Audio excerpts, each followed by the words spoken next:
Bienvenidos a la quinta y última clase del primer módulo de nuestro curso de astronomía. El tema de hoy es el medio interestelar y la formación de estrellas. El espacio entre las estrellas no es del todo vacío.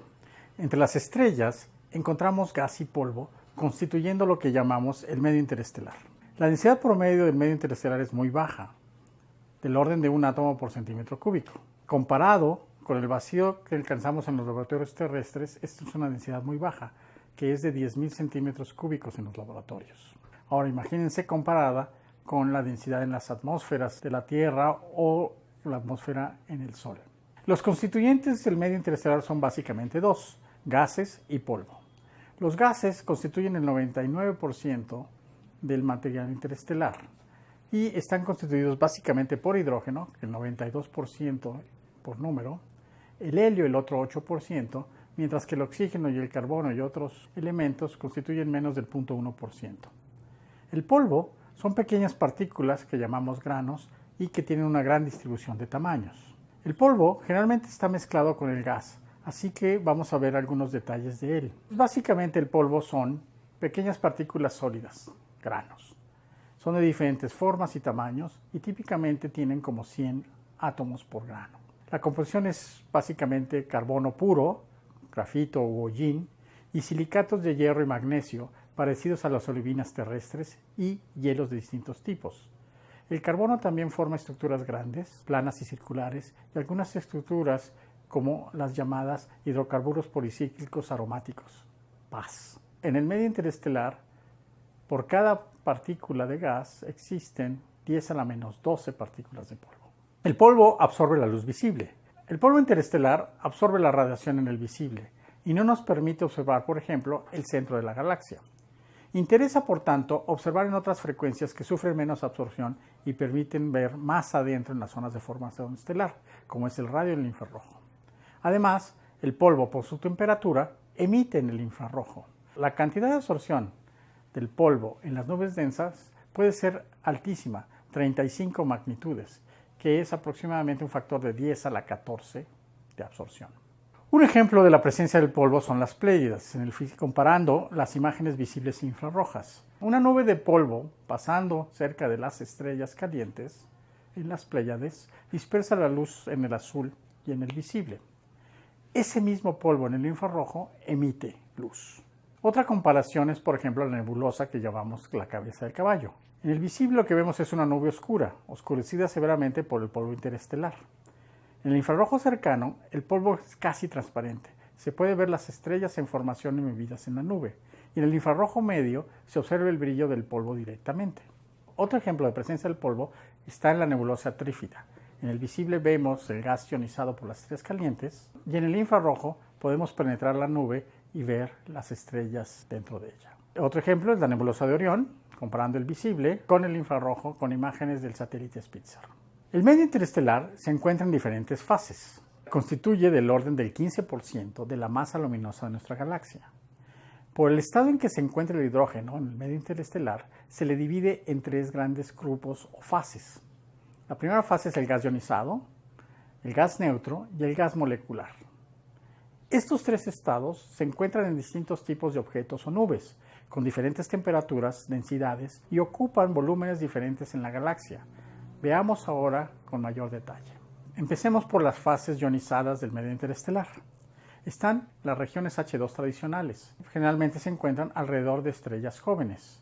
Tienen temperaturas del orden de 10.000 grados, densidades de 1 a 10.000 partículas por centímetro cúbico y ocupan una fracción muy pequeña del medio interestelar, menos de una fracción de por ciento. Estas son calentadas ionizadas por fotones duros, con longitudes de onda menores a 912 ámstrongs. Se enfrían por líneas prohibidas de átomos y iones y se observan en líneas del visible, en el continuo de radio y líneas de recombinación en radio. Otro tipo de objetos en la fase ionizada del medio interestelar es el gas coronal difuso. Es muy caliente y tenue y permea todo el medio interestelar. Este gas tiene temperaturas superiores a los 100.000 grados Kelvin y densidades muy pequeñas, 0.003 partículas por centímetro cúbico, y ocupa una gran parte del volumen del medio interestelar, del orden del 60%, aunque no lo sabemos con precisión. Está calentado por choques de supernovas y ionizado colisionalmente. Se enfría por expansión adiabática y por emisión de rayos X. Se observa por emisión en rayos X y visible, por emisión no térmica en el radio y por observaciones de líneas en el ultravioleta. El tercer tipo de objeto en la fase ionizada del medio interestelar es el gas ionizado tibio. También es difuso y está permeando el medio interestelar. Tienen temperaturas del orden de 8000 grados Kelvin, densidades de 0.25 partículas por centímetro cúbico y ocupa más o menos un 2% del volumen del medio interestelar. Está calentado e ionizado por fotones perdidos de estrellas O y B. Se enfría por líneas prohibidas de iones y átomos. Se observa por líneas anchas en el visible y por líneas de recombinación en radio y por la medida de dispersión de pulsares. Vamos ahora a la segunda fase del medio interestelar, la fase neutra. En ella existen nubes neutras frías, que son nubes de gas atómico por todo el medio interestelar. Tienen temperaturas de tan solo 80 grados Kelvin, densidades un poco mayores, que son de 40 partículas por centímetro cúbico, y llena aproximadamente el 2.5 del volumen del medio interestelar. Estas nubes están calentadas por fotones ultravioletas que se escapan de las regiones de formación de estrellas. Se enfría por líneas de estructura fina en el infrarrojo, como del carbono a 157 micras. Se observa por la línea de H1 en 21 centímetros, tanto en emisión como en absorción, por líneas de absorción de átomos en el visible y en el ultravioleta, ejemplo del sodio. Otro tipo de objetos en esta fase neutra del medio interestelar es el gas neutro tibio. También es un gas difuso permeando el medio interestelar. También tiene temperaturas del orden de 8000 grados Kelvin y densidades de tan solo 0.4 partículas por centímetro cúbico y llena aproximadamente un 10 al 50% del volumen del medio interestelar. Está calentado y parcialmente ionizado por rayos X suaves y fotones perdidos. Y se enfría por líneas atómicas. Se observa en radio por la línea de 21 centímetros del hidrógeno. Vamos a la tercera fase, la fase molecular. En esta fase están objetos como las nubes moleculares difusas, que incluyen nubes translúcidas en el disco galáctico y nubes a alta altura galáctica. Tienen temperaturas entre 30 y 80 grados Kelvin, densidades entre 100 y 1000 partículas por centímetro cúbico y cubre menos del 1% del volumen del medio interestelar. Están calentadas por fotones ultravioletas y son enfriadas por líneas de estructura fina del carbono. Se observan en radio en la línea de 21 centímetros del hidrógeno, en milímetros por la emisión del CO, por líneas de absorción en el ultravioleta y en el visible, así como en emisión del infrarrojo térmico. En esta fase molecular también están las nubes moleculares densas. Son nubes oscuras y moleculares. Tienen temperaturas entre 10 y 100 grados Kelvin, densidades superiores que son de 1000 hasta 1.000.000 de partículas por centímetro cúbico y cubren un 0.05% del volumen del medio interestelar. Estas son calentadas por rayos cósmicos y estrellas en formación. Son enfriadas por radiación en milímetros de moléculas como el CO. Se observan por líneas moleculares en radio y en milimétricas y por continuo de emisión térmica del polvo en el lejano infrarrojo y en submilimétricas. Toda esta diversidad de fases se encuentran aproximadamente en equilibrio. Fuera de las nubes moleculares densas, que son autogravitantes, la mayoría de las regiones del medio interestelar, las distintas fases están aproximadamente en equilibrio de presión, es decir, que el producto de la densidad y la temperatura es aproximadamente constante. La presión promedio observada en el medio interestelar es del orden de 3500 centímetros a la menos 3 Kelvin.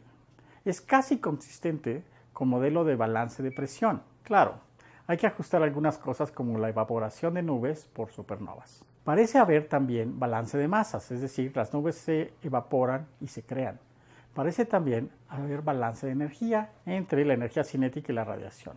Pero el entendimiento completo del medio interestelar y teoría son aún incompletas. Es en las densas nubes oscuras donde se forman las estrellas. Por ello, para estudiar el proceso de formación estelar lo hacemos con observaciones principalmente en el radio y en el infrarrojo. La luz visible se detectará hasta que las estrellas jóvenes hayan abierto el capullo de donde se formaron.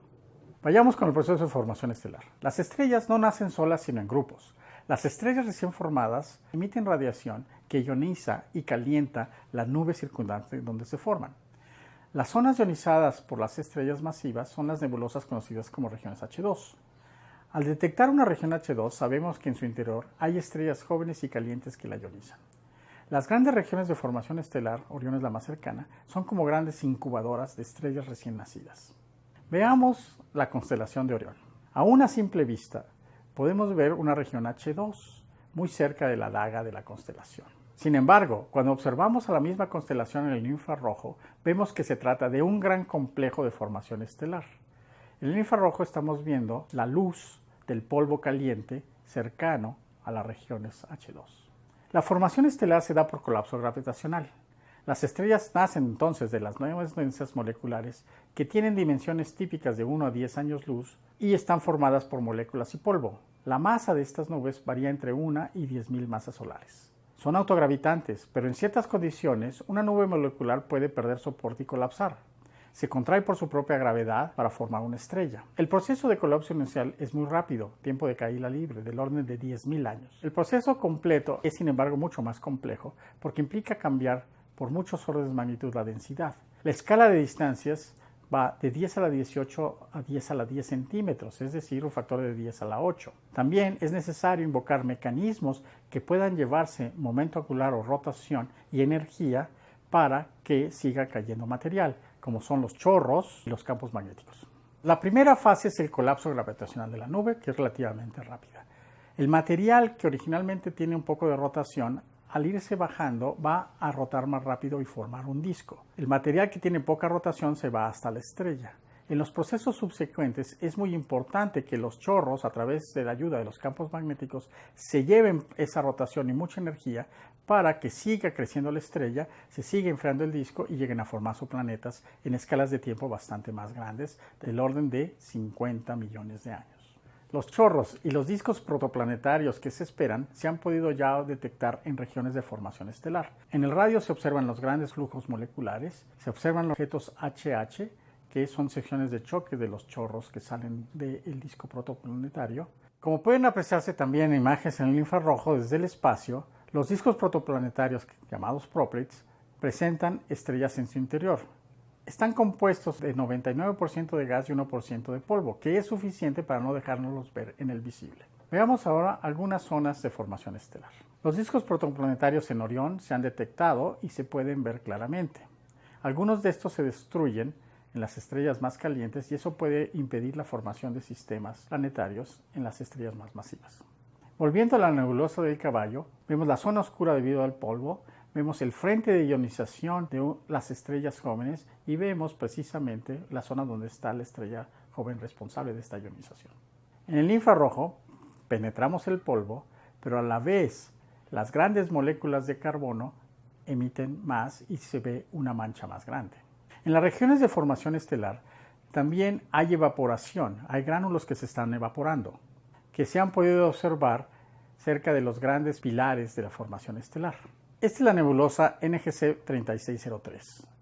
Es en una zona en el cielo donde podemos ver a una estrella supergigante muy joven, a un cúmulo muy reciente de formación estelar con estrellas O y Wolf-Rayet, que ya han podido soplar una cavidad en el gas interestelar que la rodea. Todo el ciclo de formación estelar, desde las nubes moleculares oscuras a punto de colapsarse, llamados glóbulos de Bock, a las supergigantes azules, pueden apreciarse. En el proceso de formación estelar se forman mucho más estrellas de baja masa que de alta masa, dando lo que conocemos como la función inicial de masa.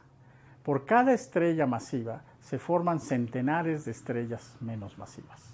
Concluyamos el ciclo de la vida de las estrellas y del medio interestelar, que están interrelacionados. Las estrellas se forman del medio interestelar.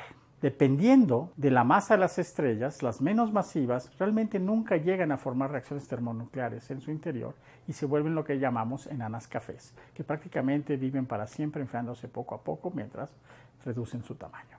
Las estrellas en secuencia principal, pues todas ellas queman hidrógeno en su centro, se vuelven gigantes rojas y dependiendo de la masa pueden volverse una supergigante masiva o una supergigante roja. Las estrellas más masivas mueren violentamente, regresando su material enriquecido al material interestelar en una explosión de supernova y queda un remanente que ya sea una estrella de neutrones o un hoyo negro. Pero la mayor parte de su material enriquecido vuelve y se mezcla con el medio interestelar para formar nuevas estrellas. En el caso de las estrellas menos masivas, en su fase de nebulosa planetaria e inestable en la supergigante roja, regresan también material al medio interestelar, más o menos enriquecido. En el caso de una estrella aislada, La remanente del núcleo muere lentamente como una estrella enana blanca. Sin embargo, la mayor parte de las estrellas se forman en parejas y, si son de diversa masa, evolucionan con escalas de tiempo distintas. En esos casos, la estrella menos masiva llega a convertirse en enana blanca mientras que su compañera está en fase de gigante. En ese proceso, la enana blanca puede acumular material que viene de la gigante y tener de repente reacciones nucleares en su superficie que es muy caliente, formando lo que se llaman las novas o las supernovas de tipo 1. En ese proceso se puede volver a enriquecer el medio interestelar en estas explosiones. Estas binarias pueden tener ciclos tipo nova, pero eventualmente la enana blanca puede volverse inestable, romperse el sistema y se forma una supernova del tipo 1. En conclusión, el consumo del gas y el enriquecimiento químico del gas y de las nuevas estrellas que se forman de él está relacionado directamente con la vida de las estrellas, que regresan material enriquecido o menos enriquecido en distintas fases, tanto durante su vida a través de vientos como durante su muerte a través de expulsiones de gas muy intensas o poco intensas. Con este concepto terminamos el primer módulo de nuestro curso de astronomía. En los siguientes módulos veremos cómo todo esto está relacionado a escalas de nuestra galaxia y de otras galaxias y de todo el universo. Muchas gracias por su atención.